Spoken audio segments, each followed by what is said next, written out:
para adorar a Deus com vocês. Vocês fazem parte da minha família. Eu confesso a todos que estão aqui, somos toda a mesma família. Sinto falta da tia Sema, muita falta. Amo ela, sei que está nos braços de Deus. E vocês e eu somos frutos da oração da tia Sema, do tio Chão e de toda a nossa família. Se não fosse a oração deles, nós não estaríamos aqui hoje. Deus tem nos guardado, Deus tem nos livrado da morte, Deus tem abençoado nossas vidas. Quando eu digo abençoado, eu não posso citar bênçãos financeiras, mas eu posso citar o livramento da morte, carne e espírito. E prometo aos irmãos, ontem eu orei a Deus e pedi para que Ele me instruísse a dar uma palavra. Cada palavra que eu disser aqui, eu prometo ao pastor, tio João, e toda a igreja, que não vou falar nenhuma palavra, a não ser que Deus colocou no meu coração, e nenhuma mentira, e nem nada que profane as coisas de Deus. Porque nós devemos ter um compromisso com Deus. Amém? Então eu vou ler aqui um versículo com os irmãos, que está escrito em Neemias. Podeis ficar sentados do mesmo jeito que estão. Diz assim, Neemias, capítulo 1, versículo 4.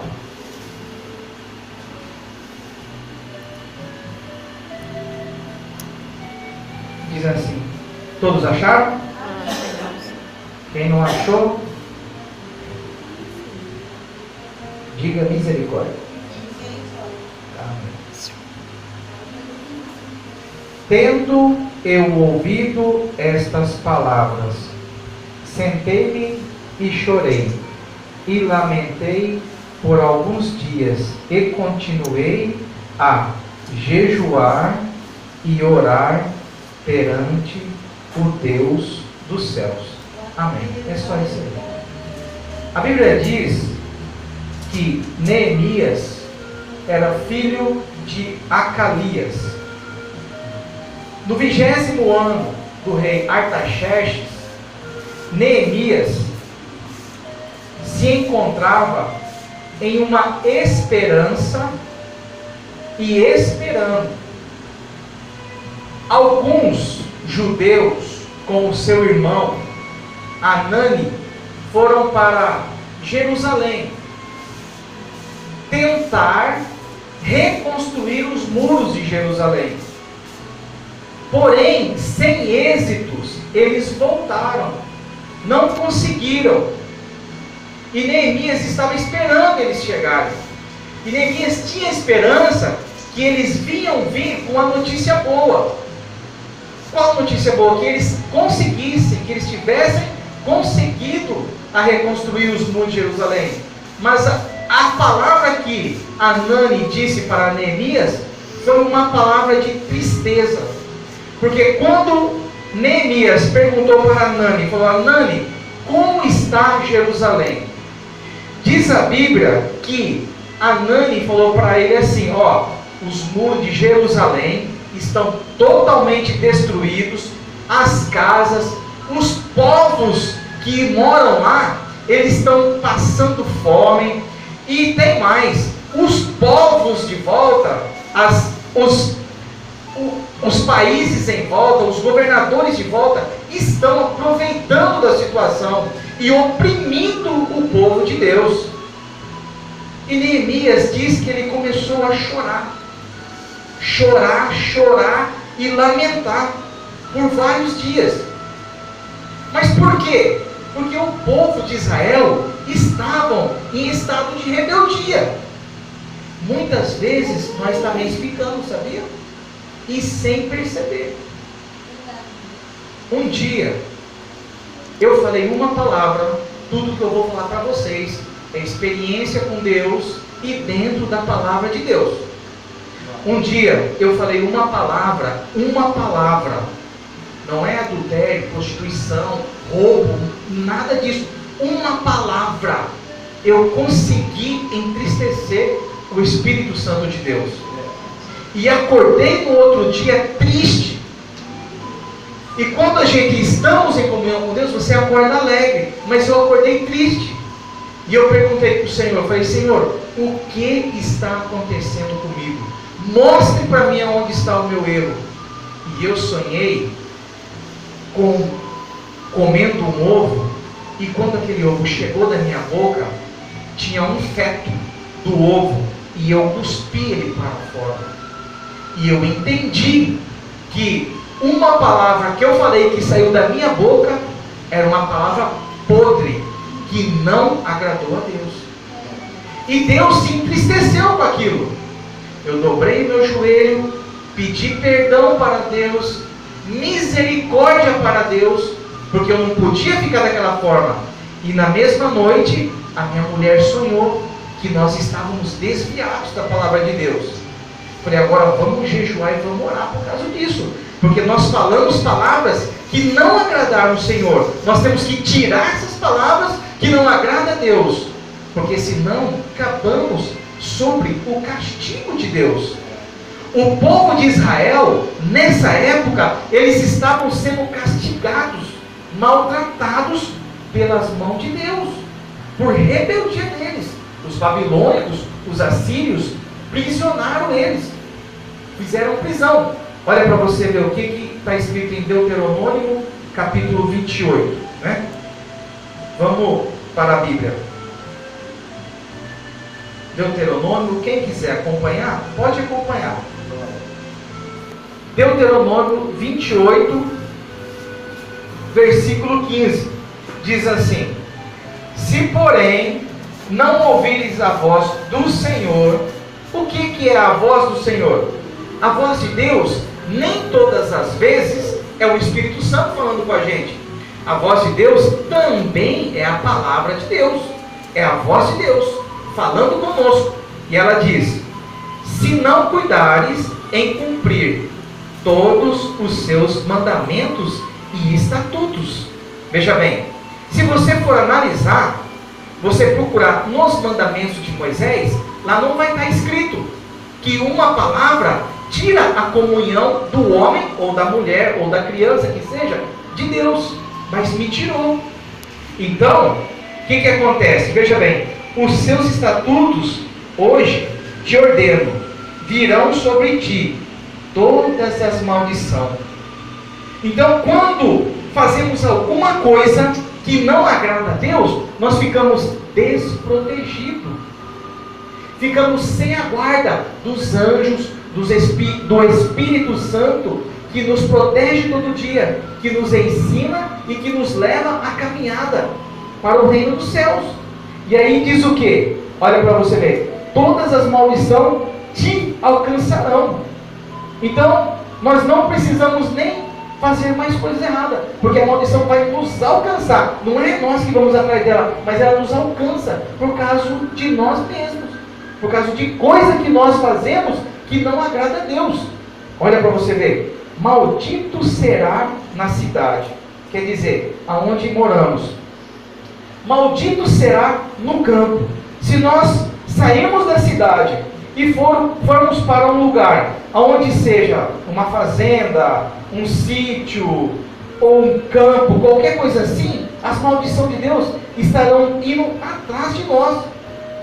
Maldito é o teu cesto. Ou seja, o cesto antigamente era onde as pessoas carregavam os mantimentos. A nossa comida vai estar amaldiçoada. Olha que terrível. E a tua maçadeira, ou seja, o seu empregado, a pessoa que trabalha na sua casa para fazer a comida, maldito o fruto do teu ventre. Veja bem, se nós analisarmos os nossos passados, né, como eu analiso muito o meu passado, eu vejo coisas que aconteceram de mal sobre a minha vida por causa do meu passado, porque eu não estava na presença de Deus. E mesmo se eu estiver, mas não obedecer, a mesma coisa acontecerá. Maldito o fruto do teu ventre são os nossos filhos. Por nós pecarmos e nós não obedecemos a Deus, porque somos povos de Deus. Deus tem um compromisso conosco, que somos seu povo. Deus não tem compromisso com quem não conhece Ele, nenhum. Mas nós, o jugo é mais pesado, porque Ele está toda hora atento, olhando para nós, vendo o que nós estamos fazendo. Então até os nossos filhos acabam caindo em destruição. Olha, o seu solo, quando plantar, a cria das suas vacas, das suas ovelhas, ou seja, até os nossos animais, nossos gatos, cachorro, galinha, periquito, papagaio, tudo, é verdade, tudo vai ficar em trevas.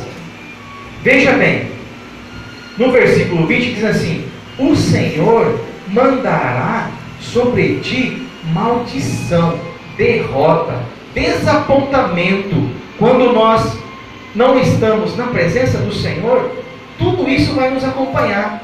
Derrota, tudo que nós for fazer não vai dar certo. Desapontamento, vocês já viram que às vezes nós não estamos completamente firmes na presença de Deus, e aí uma pessoa fala uma coisa para nós já fica nervoso, irritado? Desapontamento. Por quê? Nós estamos sem a proteção do Espírito Santo. Nisso aí, qualquer coisa nos irrita. E quando nós estamos na presença do Espírito Santo, qualquer coisa que vem contra nós é como um escudo, fica com defesa. Igual hoje, o tio João estava falando que nós temos uma proteção, né? O saco de farinha, ele tem uma capa e ele fica lá dentro guardado, protegido. Então nós somos a mesma coisa, o nosso escudo, né? Então nos protege de todo mal, todo desapontamento. Aí vamos prosseguir. Em tudo que puseres a mão para fazer, até que seja destruído repentinamente, pereça por causa da maldade das tuas obras, pelas quais me deixastes. Então, a palavra de Deus, ela nos ensina, nos orienta a cada coisa, a cada detalhe que possa nos afastar do Espírito Santo, entristecer o Espírito Santo. Nós teremos que combater aquilo. Às vezes, vem sobre nossa mente pensamentos que não agradam a Deus, e devemos fazer o quê? O sangue de Jesus tem poder. Eu não aceito esses pensamentos que me levem a pecar contra o Senhor, porque se nós pensarmos, aquilo vai gerar algo para o nosso coração, e depois sairá pela nossa boca, e vai fazer o quê? Vai se concretizar o pecado. Enquanto o pecado não sai pela boca, ele não é manifesto. Então tem como nós combatermos o pecado quando pensarmos, interrompermos aquele pensamento, clamando e orando para Deus nos ajudar, clamando o único que pode nos orientar e salvar. De que adianta, disse Jesus, a pessoa ganhar o mundo inteiro e perder a sua alma? Riqueza não é tudo. Bênção de Deus virão sobre nós também, mas a riqueza não é tudo. O conforto, o luxo, isso não leva ninguém para o céu. Porque eu conheço pessoas que já se mataram por causa de ter muito dinheiro, mas não tem Deus. Lá em Goiânia, um dos homens mais ricos que existe lá, dono de uma rede de farmácia muito grande, ele pulou do último andar e se matou. Por quê? A ausência de Deus. Quando nós entristecemos o Espírito Santo, ficamos também sem Deus. Estamos por conta própria. Não podemos contar com Deus. Não é verdade? Então, o que a Bíblia nos ensina? A estarmos na sua presença. Olha o que diz em Apocalipse 2, versículo 4. Vamos até lá para nós ver o que a palavra do Senhor nos diz em Apocalipse, capítulo 2, versículo 4.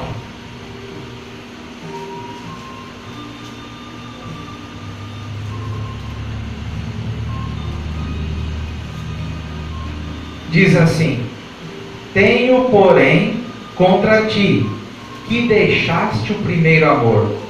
Lembra-te, pois, de onde caíste, arrepende-te e pratica as primeiras obras. Se não, brevemente virei a ti e removerei do seu lugar o teu candeeiro, se não te arrependeres. O candeeiro é o Espírito Santo de Deus, os 7 Espíritos de Deus. Está aqui, ó, o candeeiro. Então, o Espírito Santo, ele nos orienta a arrependermos de cada coisa pequena, por mais pequena que seja, a lutarmos, né, contra aquilo e voltarmos ao primeiro amor. Eu já perdi o primeiro amor. E foi tão difícil, mas tão difícil para mim chegar a esse ponto de novo. Eu não tinha mais vontade de jejuar, eu não tinha mais vontade de orar, eu não tinha mais vontade de ir para a igreja, eu não tinha mais coragem de falar sobre Jesus, porque eu tinha perdido o primeiro amor. Esta palavra, Jesus disse à igreja de Éfeso.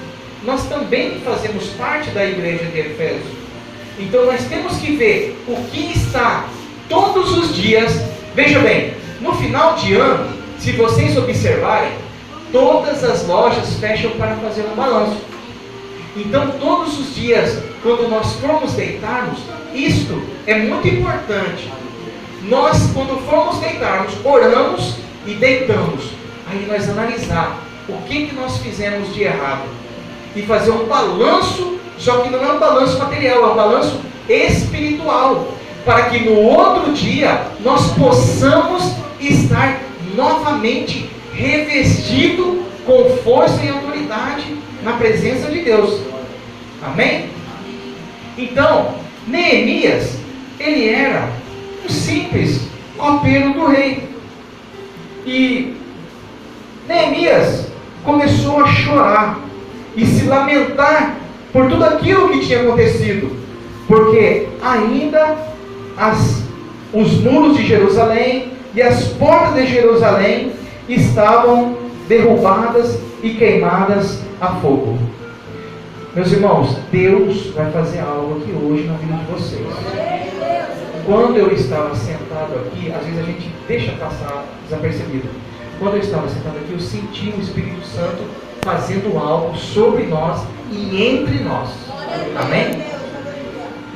Glória a Deus. Então Neemias orou e disse: ó Senhor Deus dos céus, grande e temível, que guardas o pacto que usa de misericórdia para com aqueles que te amam e guardam os teus mandamentos.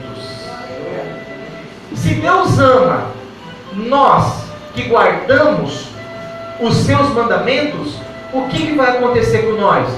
Vamos lá em Deuteronômio de novo, Deuteronômio 28. Vamos ver o que está escrito lá. Glória a Jesus. Glória ao Espírito maravilhoso de Deus. Todos acharam? Diz assim: se ouvires, versículo 1, atentamente a voz do Senhor teu Deus, tendo cuidado e guardar todos os teus mandamentos, eu hoje te ordeno, ó Senhor teu Deus, o Senhor teu Deus te exaltará sobre todas as nações. O que ele está querendo dizer? Aonde você for, aonde você estiver, em qualquer país, em qualquer cidade, em qualquer bairro, em qualquer rua, as minhas bênçãos alcançarão vocês. Veja o versículo 2: e todas essas bênçãos virão sobre ti e te alcançarão, da mesma forma que quando nós não obedecemos ao Senhor, quando obedecemos e fazemos a sua vontade, as bênçãos do Senhor nos alcançarão. Ela chegará até nós. Por quê? Porque Ele está olhando. e está procurando os fiéis que estão sobre a terra. Quando Elias ficou sozinho, pensando ele, fiquei sozinho, Senhor, acabaram-se os seus profetas? Só restou eu, Senhor, eu vou ter que ir lá? Olha, Neemias, eu escolhi você, mas eu ainda tenho 5.000 reservado fiel a mim. Então, é muito importante nós estarmos fiéis a Deus. Por quê? Veja bem, Deus, além de ter escolhido Elias, Ele também, aleluias, glória a Deus, Ele reservou 5.000 para eles, porque estavam fiéis a eles, mas o resto tudo tinha se corrompido. Estavam adorando a Baal, sacrificando crianças, idolatria. Falando em idolatria, idolatria não é só o que uma religião, não é eu escolher uma religião ao contrária a que agrada a Deus, não é só isso. Veja bem, um dia eu resolvi ganhar dinheiro, e estava ganhando. Eu estava ganhando na faixa sozinho de R$4.500 por mês. Só que eu desviei sem perceber, e eu estava dentro da igreja idolatrando o dinheiro. Aí começou a inimizade, porfia, começou a mentira, a intriga, briga, porque eu dei lugar ao inimigo sobre a minha vida, porque eu não vigiei, porque eu coloquei o dinheiro em primeiro lugar. Jesus disse o quê? Que não se pode servir a dois senhores, um há de se zangar com o outro, ou serve a Deus ou a Mamon, que traduzido é dinheiro, riquezas.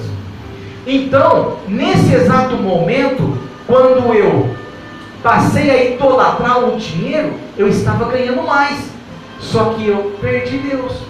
Eu estava sozinho e achando que estava com Deus, ao ponto de num domingo eu trabalhar, num sábado eu trabalhar, e tirei o tempo de Deus. Nós devemos colocar, todos nós cristãos, crente em Jesus Cristo de Nazaré, colocar em primeiro lugar na nossa vida o reino de Deus e as coisas que Jesus colocou para nós fazermos. E depois, em segundo lugar, a nossa família. E em terceiro, o emprego. E o resto é resto. Porque se você, nós colocarmos Deus em primeiro lugar sobre a nossa vida, o Senhor nos abençoará. Ele guardará a nossa família. Porque se Ele não vigiar a cidade, se o sentinela não vigiar a cidade, em vão vigia o sentinela. Então, a palavra de Deus fica morta. Deus cuida de nós.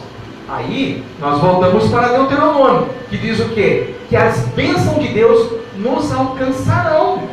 Nos alcançarão. Várias vezes eu tentei sair do meu serviço, procurando algo melhor, mas não era a hora. Eu orava e não era a hora. Deus não falava comigo. Quando Deus não fala, não se mude de lugar, não se remova de onde você está. Se Deus mandar, você vai. Se Deus não mandar, fica quieto onde está. Porque um não de Deus também é um sim. Quando Deus fala não ou não fala nada, é um sim para nós. E quando Deus não fala nada ou Deus fala não e nós fazemos, aí depois tem a consequência. A consequência da desobediência. Amém? Então diz assim: todas estas bênçãos virão sobre ti e te alcançarão, se ouvires a voz do seu Senhor teu Deus. Olharmos para a palavra, a voz, a palavra de Deus. O que sai da Bíblia é a palavra de Deus. Então, o que acontece? Olha para vocês ver o que é Deus. Eu não tenho nada. Nada. Acabei de pagar um carro velho agora. E quarta-feira, um senhor chegou em mim e falou assim: Ed, eu estou querendo montar uma oficina e eu queria que você fosse comigo. E eu estou recebendo uma indenização da empresa onde eu estou de R$116 mil. Eu falei: olha, eu não tenho nem um centavo.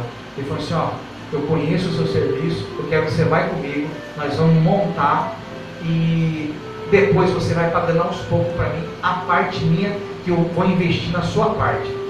Então, mesmo ele chegando em mim dessa forma, eu orei a Deus e falei para ele: assim que eu chegar de viagem, nós vamos fazer reunião para isso. eu orei a Deus e falei assim: Senhor, se for da tua vontade, eu vou. Se isso não me prejudicar, aí eu ler a palavra, ajudar o meu pastor na igreja a fazer a tua obra, eu não quero. Por quê? Porque vale mais eu estar na presença de Deus ganhando pouco do que eu ganhar muito e sair da presença de Deus. E muitas das vezes nós podemos questionar Deus: Senhor, se for da sua vontade, eu irei. E se for da vontade de Deus, a gente agarra a chance e continua no mesmo propósito. Porque muitas das vezes nós passamos a ganhar um pouco mais e esquecemos de Deus. Então isso tem que ser essencial em nossas vidas. Primeiro Deus, segundo a família. Porque se você cuidar das coisas de Deus, Deus vai cuidar das coisas suas. E em terceiro lugar, o emprego. E em quarto é qualquer coisa. Amém? Vamos lá para o versículo 3, diz assim: bendito será na cidade. Onde você for, você será bendito. Bendito será no campo, bendito será o fruto do teu ventre, o solo, os animais, as crias das vacas, todos os animais. Bendito será quando entrares, bendito será quando saíres. O Senhor entregará feridos diante de ti, e os seus inimigos que se levantarem contra ti, por um caminho sairão mas por 7 caminhos fugirão da tua presença. Porque quando andamos na presença de Deus, o inimigo não tem poder para nos destruir. Ele vem com ataque, mas ele não consegue. Não porque somos bons, porque o Espírito Santo de Deus está nos dando uma cobertura espiritual. Devemos, irmãos, sempre lembre disso: honrem quem está na direção da obra, porque deles vocês têm uma cobertura espiritual. Porque todos os dirigentes, todos que são crentes de verdade e temem a Deus, eles oram por vocês. Então vocês honrem os seus pastores, porque vocês terão uma cobertura espiritual. Amém? Vamos lá. Neemias era copeiro do rei, certo? Vamos voltar para Neemias. Bom, então, o tópico 5, eu coloquei como tópico 5, mas na verdade foi eu que elaborei isso aqui. Não tirei de revista nenhuma, tirei somente da Bíblia mesmo. Diz assim que Neemias, após ele chorar e Deus abençoar a sua vida, como assim abençoa a nossa, ele chorou e lamentou por vários dias. E ele colocou em seu coração em reedificar a cidade de Jerusalém e os muros. O que ele fez? Orou a Deus e chorou.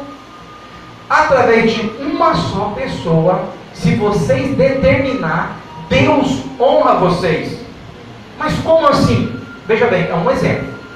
Quando eu aceitei Jesus, eu cheguei na minha mulher e falei assim: ó, o negócio é o seguinte, eu agora vou ser crente. Se você não quiser, não tem problema, mas você vai ter que casar comigo. Agora, se você não quiser casar comigo, problema seu, minha filha. Eu vou uma outra mulher que me honre. E fui embora da igreja. Ela não foi, ficou lá chorando. Quando eu cheguei, ela estava numa outra igreja, aceitando Jesus. Eu falei: uai, o que você está fazendo aí? Você está achando que você vai ser crente sozinho? Você não vai não. Então, quando nós determinamos algo para Deus, Deus também determina para nós. E assim, as bênçãos deles nos seguirão. Porque Deus sabia que eu precisava de uma companheira. Ele falou assim: não, essa é a sua. Então ela vai para lá. Ela foi na marra, sozinha. Eu não forcei, ela foi sozinha. Mas Deus me tocou nela. Ela até fala que ela entrou na igreja sem ver e saiu da igreja sem ver. Olha que ela chegou em casa e tinha aceitado Jesus sozinha. Então Deus faz assim. Às vezes tampa a cabeça da pessoa, mas a marca dele já fica registrada. Essa daí é minha, vem pra cá. E é assim que Deus trabalha. Então, quando determinamos algo, Deus, Ele trabalha para nós. Porque Ele sabe a intenção do mais profundo coração. Essa é uma coisa muito importante. Então, Neemias era um simples copeiro do rei. E nesse tempo, ele chegou, já estou resumindo aqui, viu, tio? Nesse tempo, ele chegou até o rei. Ele chegou até o rei. E o rei falou para ele assim: Neemias, você está triste? Parece que você está abatido. E naquela época, quando alguém chegava, principalmente o copeiro e o padeiro, se chegasse triste na presença do rei, o rei poderia imaginar que ele estava querendo assassinar ele. Então o rei, ele andava com um cetro, né? E apontava: você está triste? A pessoa já ficava com medo, porque o rei era a autoridade máxima. Quando ele apontava o cetro, era algo perigoso, que ele poderia determinar a morte dele. Ele falou: não, senhor, eu estou triste, mas é com a minha cidade lá em Jerusalém. A minha cidade está destruída, está quebrada, está acabada. O povo lá está em grande calamidade. E eu gostaria, senhor rei, de ir lá para reconstruir a cidade. E o rei falou o que para ele? Você me pedes, é isso? É. Não, então tudo bem, Neemias, vamos fazer isso. Quanto tempo você vai demorar lá? Olha o que é confiança. 12 anos. Isso tudo, sim, 12 anos. Não, Neemias, vamos arrumar para você. Vá lá reconstruir a sua cidade. Aí o rei, como Neemias era um homem temente a Deus, um homem obediente a Deus, além de o rei Artaxerxes deixar ele ir, ainda mandou para ele uma guarda, uma tropa da guarda real. Ele era um simples copeiro. Ele só experimentava, ele era um cobaia. Na verdade, ele experimentava o vinho. Se tivesse envenenado, quem morria era ele. Ele era um cobaia, igual as pessoas usam aí para fazer exame de remédio. Era um cobaia, um simples cobaia. Mas ele determinou e orou e jejuou, e Deus reedificou a cidade. Por quê? Por causa da intenção do coração dele. Além de Artaxerxes passar para ele tudo isso, ele ainda mandou para ele dinheiro, cavalos, e Neemias pediu para ele ainda mais coisas. Falou: ó, me dá uma carta para que eu possa passar pelo rio Eufrates Oeste, porque lá são inimigos dos judeus. O rei deu uma carta para ele. Me dá mais uma carta para tirar madeira lá da floresta, para que eu passe onde o guarda da floresta fica. Ele deu para ele. E eles foram até Jerusalém e reconstruíram a cidade de Jerusalém. E hoje nós podemos ver uma coisa muito importante sobre isso. Por quê? Neemias, a contagem da vida de Jesus Cristo de Nazaré começa com Daniel falando que foi a partir da reconstrução. O que fizemos que não agradou a Deus, e deixarmos tudo para trás.